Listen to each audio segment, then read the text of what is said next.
Well, hiya Dragons, and welcome to this instructional video for Lesson 3, Part 2, Changes in Demand. The main idea behind this economics lesson is while price is the primary factor affecting demand, certain non-price factors can cause demand to change over time. With that in mind, by the end of watching this video, you'll be able to explain what it means for a product's demand to shift, identify and describe the factors that can shift demand for a product, and explain how substitute goods differ from complementary goods. Now that the outcomes for this lesson have been shared with you, let's get started.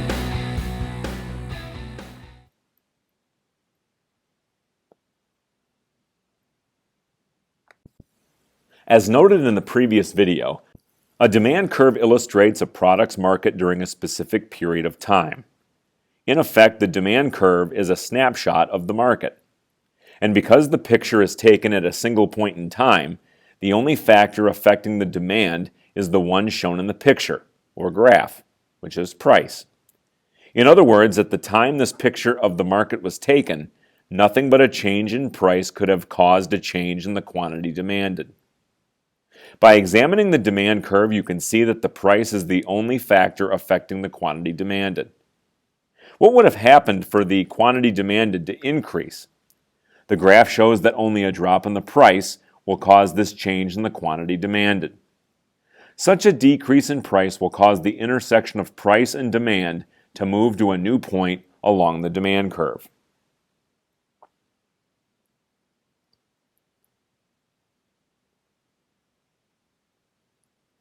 Markets do not stand still, however.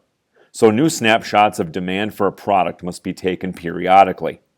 Indeed, the passage of time allows factors other than price to influence demand significantly. In economic terms, these factors can shift the entire demand curve of a product to the right or left, instead of simply causing movement along the old demand curve. If demand rises, the demand curve shifts to the right. They both start with R, rises, right. If demand lowers, the demand curve shifts to the left. They both start with the letter L, lowers, left.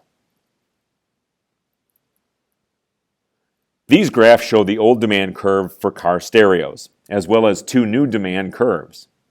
If, after the passage of time, a factor other than price causes an increase in demand for car stereos, the entire curve shifts to the right. This results in a new curve, D2. Conversely, if this factor causes a decrease in demand, the entire curve shifts to the left, which is D3. A shift in either the D2 or D3 curve means that a different quantity of car stereos is demanded at each and every price.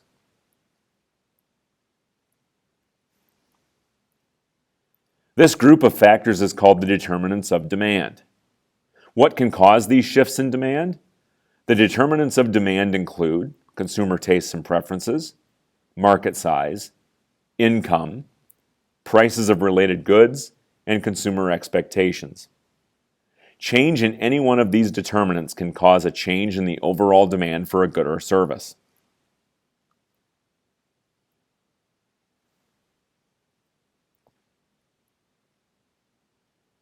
Changes in consumer tastes and preferences can have a major impact on demand for products. For example, think about the bands and singers you like. Are they the same ones your parents listened to? Are they even the same ones you liked just 2 or 3 years ago? Chances are they are not the same. The popularity of recording artists rises and falls frequently. What happens to the demand curve when consumer preference for a recording artist grows? For example, if the popularity of a new group called the Mock Turtles rises, the demand for the group's music also increases. The demand curve shifts to the right as consumers become willing to buy more Mock Turtles CDs at each and every price. What happens when the Mock Turtles' next release receives terrible reviews from music critics? Some consumers no longer like the group, decreasing the quantity of Mock Turtles CDs demanded. As the group's popularity falls, the demand curve shifts to the left. Consumers will now buy fewer of the group's CDs at each and every price.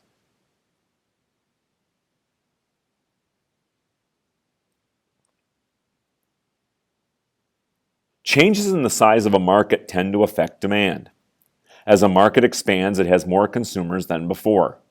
A larger number of consumers, in turn, means a greater potential demand.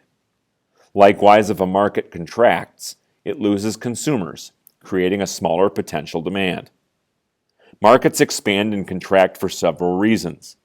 Decisions by private businesses are one cause of changes in market size. For example, suppose that Recreational Equipment Inc. launches a national advertising campaign for its boots and other hiking gear. People across the United States see the advertisements and learn about REI's products. More people take up hiking, thereby expanding the market and by increasing demand for hiking products made by producers throughout the market. Because the quantity of hiking products demanded changes at each and every price, the entire demand curve shifts to the right. In contrast, decreased demand would have caused the market to shrink and the demand curve to shift to the left. Governments also make policy decisions that affect the size of markets. For example, North Vietnam's victory in the Vietnam War led the United States to break off trade and diplomatic relations with Vietnam. In 1995, however, relations were restored. Suddenly, many U.S. companies found a whole new group of consumers for their goods in Vietnam. The demand curve for their products shifted to the right. A third force affecting market size is new technology.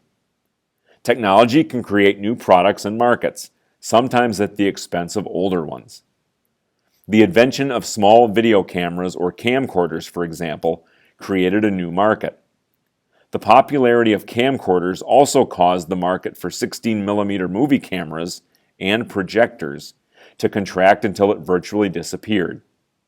Over time, the demand curve for camcorders shifted to the right, while the demand curve for 16mm movie cameras shifted farther and farther to the left.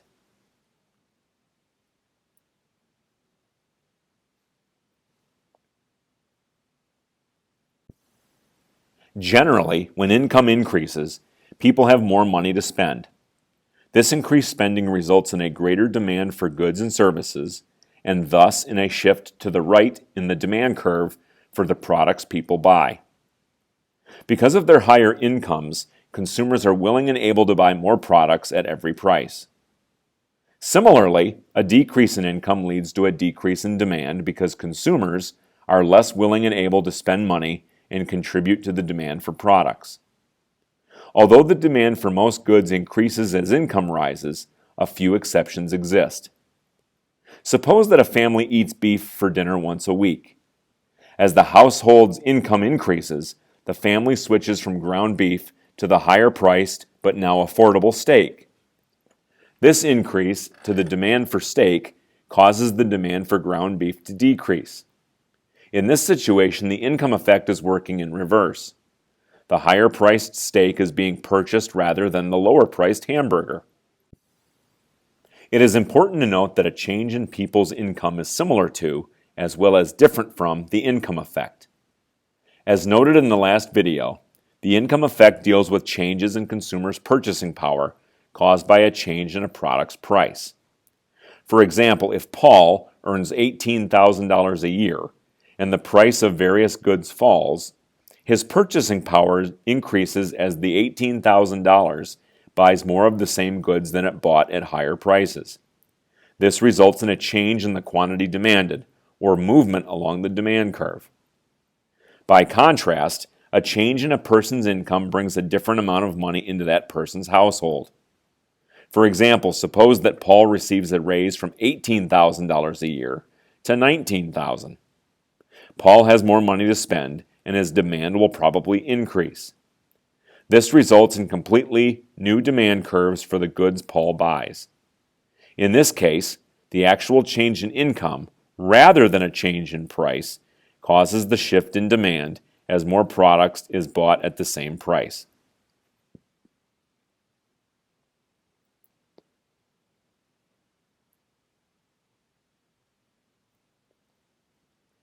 The demand for a good is often connected to the demand for related goods.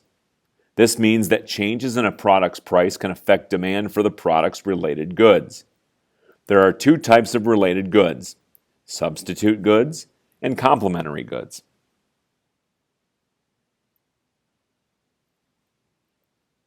Goods that can be used to replace the purchase of similar goods when the prices rise are called substitute goods.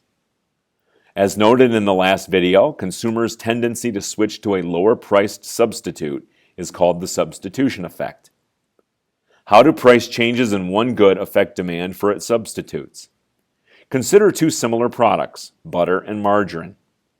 Price changes for butter can affect the demand for margarine. When the price of butter increases, many people consume less butter and use margarine instead. Thus, the demand for margarine, a substitute good, increases. Likewise, when the price of butter decreases, many people who use margarine switch to butter, and the overall demand for margarine decreases. By definition, then, an increase in a product's price leads to increased demand for the product's substitute goods. Meanwhile, a decrease in the product's price leads to a decrease in the demand for the product's substitute goods.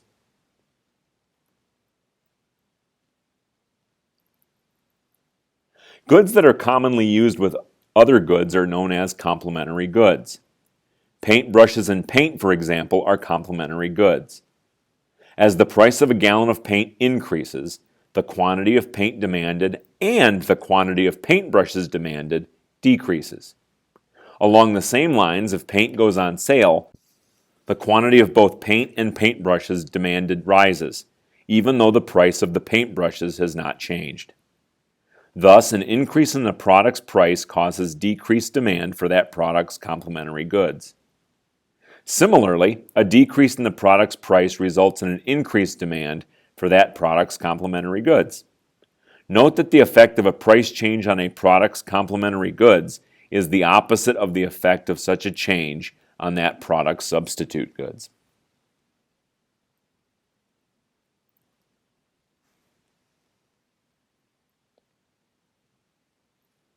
Have you ever bought something in anticipation of having more money from a new job or from a raise in your allowance?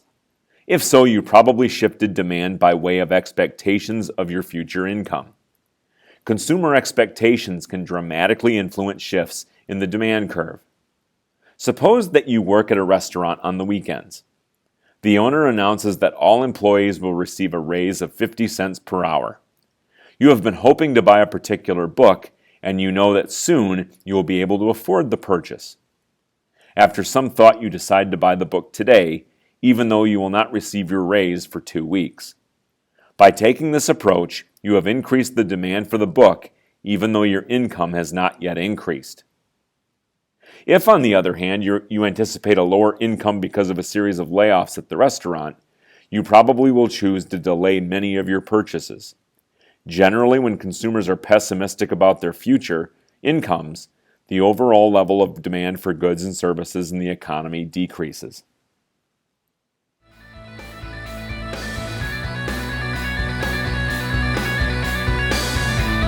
So that's the way it is with Lesson 3, Part 2, Changes in Demand.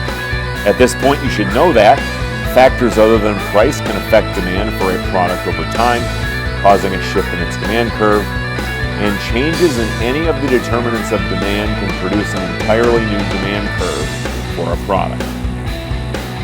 Don't forget to subscribe to my channel to have the entire catalog of economics videos available at your fingertips.